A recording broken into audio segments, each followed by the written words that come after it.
There, good afternoon. Welcome along to Anfield. Ahead of a brilliant day of sport for you. We're here keeping you company all the way through till 8 o'clock and talking about, as Vince Lombardi was, competitive men. We've assembled four of the most competitive: Jamie Carragher, Daniel Sturridge, Micah Richards and Roy Keane. Great day ahead, Roy, and very much looking forward to this contest here at Anfield later. But how do you see it? Do you think that for Manchester City they have to win to keep the title race alive? Yeah, I think so. Yeah, obviously we're running out of games. Arsenal obviously having another big win yesterday, scoring goals, another clean sheet. So yeah, putting the pressure back on City, and of course Liverpool have lost their way a little bit this year in terms of their league form, and they'll be worried about obviously missing out on that Champions League. So a big game for both clubs. Yeah, must win, Micah. Must win. I'm saying it now. This is league-defining weekend. If City lose, I think it's all over. If they can stay within 6 points, they've got the game in April as well. Man City were to win that and go 3 points towards the end of the season. Man City are really good at this part of the season towards the end. But I'm excited. I can feel something today. Man City have played well in the last 2 games. Newcastle were very good. Spurs in the first half were very good also. Defensively, frailties, but going forward, the combinations, they're there. We talk about City being good at this time of the season, and it has traditionally been a time where Manchester City have come alive. You look at their 8 title-winning seasons. Look at this from the last 14 games. 18-19, they took maximum points. I'm not sure that 30 would be enough for City this time round. That would leave them on 77. Daniel, do you think this current Manchester City team has it in them to put on a run of this kind of type that could really threaten Arsenal? I think they do. But today is a big moment for them, for confidence and for momentum. It's not I wouldn't say it's a season-defining game, but for confidence and momentum it is, because psychologically you're going into the other games knowing that you've got to build this run, and I think today puts a downer on the camp. It makes you feel as if, look, man, it's a massive task now, guys, and we're behind the 8 ball a little bit. So I think, you know, when you look at them, you look at the squad they have, Haaland's not at his best at the moment, so you imagine that's going to turn and he's going to become who we know him to be, which is an out-and-out goal scorer weekly.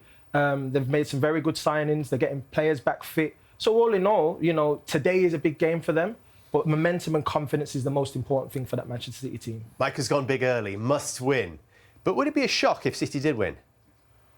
Yeah, I'd be surprised if City win today. That's going to go everywhere, isn't it? No, but notoriously, Man City find it difficult at this stadium. Pep Guardiola does, and far better Manchester City teams than what they've got right now. So, as I said, Liverpool normally do well in this fixture. And I think with how Liverpool sort of have looked in sort of the last couple of games at home, you know, a European game and against Newcastle scoring plenty of goals, starting to look a little bit more exciting. And Manchester City are going to play a game today that is not the one that Arne Slot keeps talking about, is giving Liverpool problems in terms of set pieces, low blocks. So I think it'd be a great game, it'd be an open game, and that'll suit Liverpool, and it'll suit City as well. I don't think Liverpool are great defensively. I think we saw that in the first half an hour against Newcastle. Very fortunate only to be 1-0 down, Liverpool. So it should be a really good game, but yeah, Liverpool normally do well in this fixture. If they don't win, Micah, could it actually go the other way for Manchester City, given that Manchester United have won? Ooh, look at me like that. Man United have won 4 out of 4. Chelsea, the same.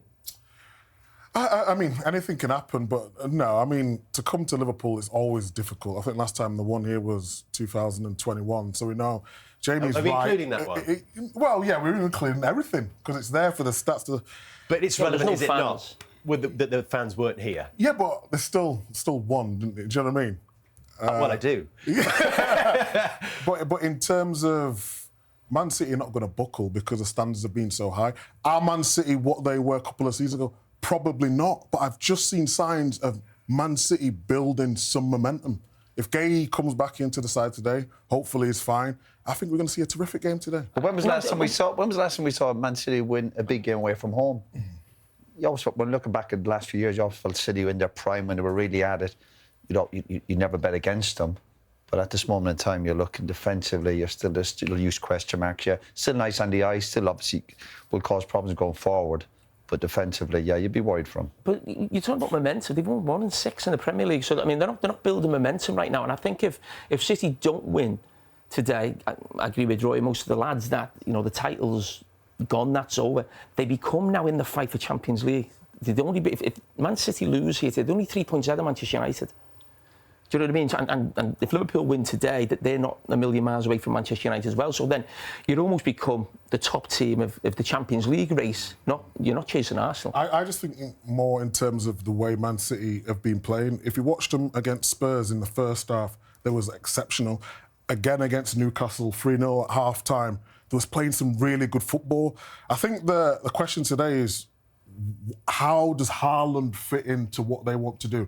So historically, Man City win the ball back up high and very quickly. With Haaland, it doesn't seem to be working. When they played with Semenyo, and you did the game as well, and Mamouche, the difference in terms of them getting the ball back quickly and pressing high and the rotation, it was like watching Man City of old. Like I said, the conundrum... So would you put Haaland on the bench? No, I'm just saying in terms of when Haaland will be introduced into the game. If you want coming to Anfield and it's ferocious, maybe it is, time to put Haaland and introduce it in the second half when the game opens up. I mean, it's obviously, I don't imagine Haaland to be on the bench personally. What I will say is when you look at the signings they've made in Semenyo and Guehi, they've had joy playing against Liverpool as well as here at Anfield. So I think they're coming in with an edge to them, knowing that Liverpool are beatable. But look, it's a team game at the end of the day, but you'd expect that the players have to have big performances today if they want to get the job done here. Micah's turned up. He's gone big. Must win. Haaland on the bench. We will